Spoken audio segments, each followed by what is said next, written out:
We'll now move on. Nayiris, you have a question, your second question to ask of Mr. Gato. Mr. Gato, okay. As an elected official, I've taken some tough votes on important issues and been on the losing side at times, and because I knew it was the right thing to do. As a private citizen, can you tell us about your experiences at having taken a public stance on an issue in which you knew was correct stance and paid a price for it? Sure. So I think I've taken stances on a lot of issues as a private citizen that definitely affect my life. You know, I'm a practicing attorney, and I also teach a class one night a week to immigrants. And in my job as an attorney, you know, most of you probably know that young associates work very, very long hours. And yet, despite the fact that I work very long hours and there's a great deal of pressure upon me to work very hard at the law firm, I have taken a number of stances where I have taken a position, in some cases, suing a client of our firm, which gets you into a whole mess with the partners, believe me, when it's something I believe in. So, for example, when I found a guy came to me through public counsel or Bet Sedek, I forget which. This was a truck driver who was away in Nevada quite a bit, and he got his house foreclosed on because somebody had sent some papers to his house that was a deed signing away his house, and they told him to sign it saying it was something else. And this was part of a foreclosure ring that the FBI had busted, but they didn't have people to represent the people who were the victims to actually sue the private banks and actually get their houses back. Because it's one thing to throw the person in jail, it's another thing to have the representation to actually get the house back and the title back. You know, I actually sued these banks. Some of these banks were clients in my firm. Some people at the firm said, gee, you can't do this, you can't piss off these banks. I said, look, it's the right thing to do. This is a guy who lost his house. And so I did that. I think I paid a price. I certainly paid a price in hours worked. I worked on that case for hours and hours and hours, but we got a good result, and it was the right thing to do. Another example of that is I had a client who was a Congolese Tutsi, and she was being deported, and I worked on her case. Again, I spent hours on this case, probably at the expense of some of my other cases, probably at the expense of what the people at the firm wanted me to be working on. But she was facing deportation back to the Democratic Republic of the Congo.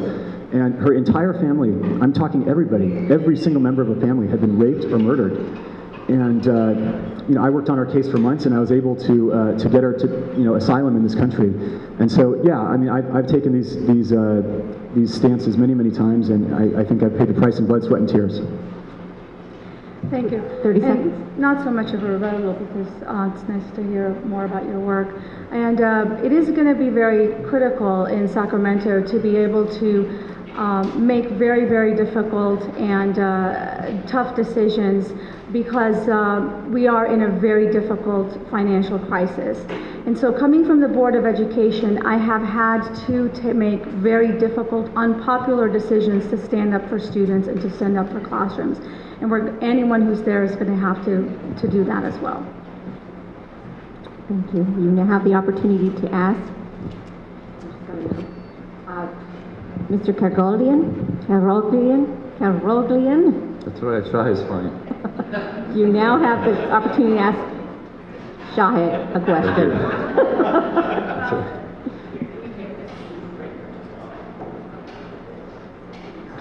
Thank you very much. And the note I got says we are doing good on time. Okay, so there's definitely time for a drink of water. thanks. A question for Shahid.